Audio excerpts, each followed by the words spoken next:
Teman-teman, seorang gadis hamil yang sedang hamil dikuburkan di dalam kubur. Maka mengetahui apa yang terjadi, jiwamu akan gemetar. Teman-teman, untuk mempelajari pelajaran ini acara Amos akan tetap bersama kami sampai akhir. Karena ini menjadi pelajaran khusus bagi ibu dan saudara kita. Seseorang bernama Sarfra menceritakan hal ini. Sekitar 5 tahun yang lalu hari ini, saya termasuk dalam kelompok seperti itu. Siapa yang biasa mencuri? Setelah mencuri kami katakan secara terpisah. Dulu bersembunyi, agar polisi tidak menangkap kita. Suatu kali, setelah merampok bank pada malam hari, saya dan rekan saya langsung melarikan diri. Mereka melarikan diri bersamaku. Tapi saya muncul di mata polisi, dan polisi mengikuti saya. Saya berlari cepat dan terus berganti cara, dan akhirnya berhasil bersembunyi dari polisi. Lalu saya duduk di bus, dan mendarat di suatu tempat yang jauh. Saya tidak tahu apapun tentang tempat saya mendarat. Saya hanya khawatir polisi tidak akan menangkap saya. Tempat di mana aku mendarat adalah area yang benar-benar sepi. Tidak ada populasi yang terlihat di kejauhan. Ada kuburan di depan, jadi saya berjalan dan sampai di kuburan. Bulan tanggal 14 bersinar.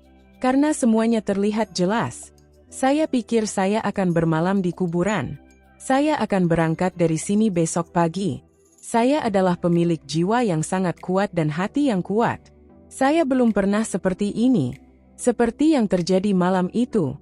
Malam itu saya memutuskan bahwa aku tidak akan melakukan hal seperti ini di masa depan, di mana darah kehidupan jatuh. Aku tidak buruk. Saya menjadi buruk hanya dengan belajar bersama teman-teman yang buruk. Adalah, saya pergi ke kuburan di kuburan dan berbaring. Aku punya selendang. Itu cukup tebal.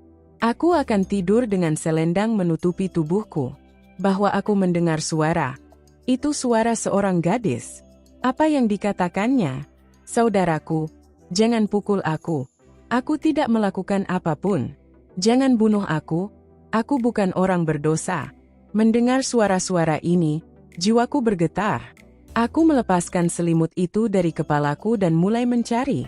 Apa akhir dari petualangan ini? Saat aku melihatnya, Anda berada sekitar 4 hingga 5 anak laki-laki di depan saya. Siapa yang menyeret gadis itu menuju kuburan? Salah satu dari mereka berkata, anak laki-laki itu, Anda tidak malu sama sekali. Anda telah menghancurkan kehormatan saudara-saudara kami. Kami pengertian. Itu di rumah bibimu. Namun kini diketahui bahwa Tutu sedang berjalan-jalan dengan membawa anak terlarang dan anak haram di dalam perutnya. Seorang anak laki-laki sedang menggendong gadis ini, dan 4 lainnya sedang menggali kuburan. Setelah menggali kubur, mereka melemparkan gadis itu hidup-hidup ke dalam kubur, dan mulai menuangkan tanah. Melihat pemandangan ini, indraku melayang. Saya terkejut. Salah satu anak laki-laki berkata, "Cepatlah, seseorang akan melihat." Mereka dengan cepat mengubur gadis itu hidup-hidup di dalam kubur, dan pergi dari sana. Setelah mengubur gadis itu hidup-hidup di dalam kuburan, mereka semua lari dari sana. Aku segera bangun dari tempatku, pergi ke dekat kuburan ini, dan dengan tergesa-gesa orang-orang itu meninggalkan cangkulnya di sana dan melarikan diri. Saya segera mulai menggali kubur lagi, karena saya melihat bahwa dia dikubur hidup-hidup di dalam tanah. Ini adalah upaya terbaik saya, bahwa aku membawa gadis ini keluar dari kubur hidup-hidup. Saat teriakan gadis itu terdengar dari dalam kubur, jadi saya terdorong. Gadis itu masih hidup. Aku mengerahkan seluruh kekuatanku agar saya bisa segera menggali kuburnya. Saya bukan orang baik. Dia adalah manusia biasa. Tapi siapapun pasti menggantikanku. Jadi dia akan berusaha mendapatkan gadis yang dikubur hidup-hidup. Saya pikir siapapun tidak mungkin begitu tidak bermoral. Sama seperti saudara laki-laki gadis ini. Di manakah rasa kemanusiaan dengan mengubur seseorang hidup-hidup di dalam kuburan? Saya sedang membuka kuburan, dan saya telah membuat lubang di kubur, agar oksigen sampai ke gadis itu dengan mudah. Namun tiba-tiba teriakan gadis ini terdengar.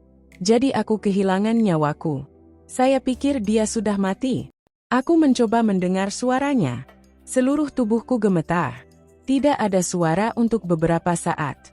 Jadi saya kecoh, tapi keterkejutanku tidak ada habisnya.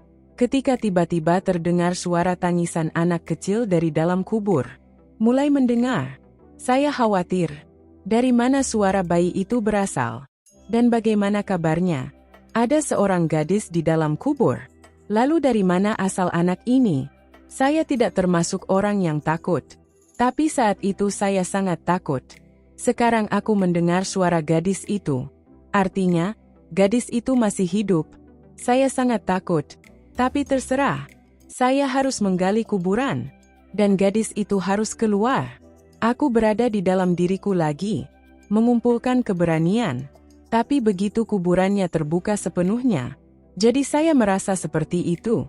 Saat tanah tergelincir dari bawah kakiku. Karena ada bayi yang baru lahir di dalam kubur. Dan gadis itu terbaring di kuburan. Tidak butuh waktu lama bagi saya untuk memahaminya. Gadis itu sedang hamil. Dan dia telah melahirkan seorang anak di dalam kubur. Saya berani. Gadis ini dan anaknya. Selendangku dikeluarkan dari kubur. Aku menutupinya di tubuh gadis ini. Kondisi gadis itu berbeda. Dan dia kesakitan. Dan anak itu menangis terus-menerus. Saya tidak mengerti apapun. Apa yang harus dilakukan pada akhirnya? Tiba-tiba sebuah van menabrak saya di jalan raya. Tampak seperti itu. Saya meninggalkan anak dan ibunya dan segera berlari menuju jalan raya. Saya memberi isyarat agar van berhenti. Aku tidak tahu caranya. Tapi bahkan di malam seperti itu, orang-orang itu berhenti. Tapi mereka takut. Aku sudah bilang pada mereka. Saya dan istri saya sedang melewati kuburan. Tiba-tiba, istri saya mulai merasakan sakit di kuburan. Dan itu terkirim. Saya meminta bantuan mereka. Mereka datang sebelum saya untuk mengonfirmasi. Dan melihat gadis dan anak ini memahami seluruh masalahnya. Dan mereka percaya padaku. Salah satu dari mereka berkata seorang wanita. Ketiganya butuh bantuan. Sungguh, orang-orang ini berada dalam kesulitan besar. Orang-orang mobil membantu kami. Dan gadis serta anak itu dibawa ke rumah sakit. Saya mencuri dari ban. Mintalah rekan Anda untuk membagikannya. Jadi mereka memberi saya bagian saya. Aku membawa gadis itu ke tempat ini. Tempat di mana aku dulu tinggal diam-diam. Saat kondisi gadis ini teratasi. Jadi aku menanyakan semuanya padanya. Dia mulai menceritakan kisahnya dan menceritakannya. Bahwa namaku Zalekha. Saya adalah gadis yang baik. Suatu hari tiba-tiba kembali dari kampus. Seorang anak laki-laki mengikutiku. Dan dia memberiku sepucuk surat yang berbunyi. Bahwa dia sangat mencintaiku. Nomornya juga tertulis di bawah. Awalnya saya dengan tegas menolaknya. Namun saya tidak tahu mengapa iblis memukuli saya. Dan di saat-saat lemah keras kepala, saya menelepon ponselnya. Dan begitulah cara kami berhubungan dan kemudian mengadakan pertemuan. Saya mempunyai 5 saudara laki-laki ketika mereka pergi bekerja. Saya akan memanggilnya pulang. Tidak ada seorang pun di rumah. Dalam rayuan iblis, kita melakukan dosa itu. Hal yang seharusnya tidak pernah kita lakukan. Dan saya masih menderita hukuman karenanya. Saat dosa haram anak ini mulai tumbuh di perutku. Jadi aku menceritakan hal ini pada bibiku. Bibiku memberitahuku banyak hal. Tapi mereka harus menyelamatkan kehormatan mereka. Jadi dia membawaku ke dokter. Tapi airnya sudah melebihi kepala. Kata dokter, kehamilan tidak bisa dilakukan sekarang. Kalau tidak, gadis itu akan mati. Saya menghubungi orang ini. Dan bilang, kirimlah relasimu ke rumahku. Jadi dari depan katanya, saya tidak tahu milik siapa anak ini. Dan aku menyalahkannya. Dan dengan karakter buruk sepertiku, dia tidak bisa menikah sekarang. Masalahnya menjadi serius. Kata bibiku, jika saudara-saudaramu mengetahui hal ini, kamu akan mati. Bibi memberitahu saudara-saudaraku cerita palsu tentang penyakitku. Dan katanya dia akan membawaku bersamanya. Kata saudara-saudaraku, itu membuat makanan kita DLL. Bagaimana kita bisa hidup tanpanya? Kami pergi bekerja di siang hari. Ia mengurus rumah dari belakang. Bibi bilang ini sakit, kalian menikah. Jika Anda membutuhkan pembantu. Jadi saya tidak tahu bagaimana bibi saya meyakinkan saudara-saudara saya dan membawaku pulang. Putri dan putranya tinggal di rumah bibinya. Dia harus menceritakan keseluruhan ceritanya. Saya menghabiskan 9 bulan kehamilan di sana. Tapi ketika waktu pengiriman saya mendekat, jadi hari itu kakakku datang ke rumah bibiku. Bagaimana mereka mengetahui hal ini? Mereka menyeretku kembali ke rumah. Dan kemudian membawa kuburan dari sana pada malam hari. Dan menguburkanku di kuburan hidup. Saat aku dikuburkan di dalam kubur, saya mulai tercekik. Saya mulai berlari. Dan saya meminta bantuan Tuhan. Saya menangis kesakitan. Dan mengerang. Di satu sisi, saya tercekik. Dan di sisi lain saya mulai mengalami nyeri kehamilan juga. Saya dengan tulus bertobat di hadapan Allah. Bahwa saya tidak akan pernah melakukan dosa apapun di masa depan. Dan saya memutuskan untuk tidak berbuat dosa. Dan terus berdoa kepada Allah. Aku bilang aku berpuasa, berdoa dan menunaikan tahajud. Dan saya tersesat.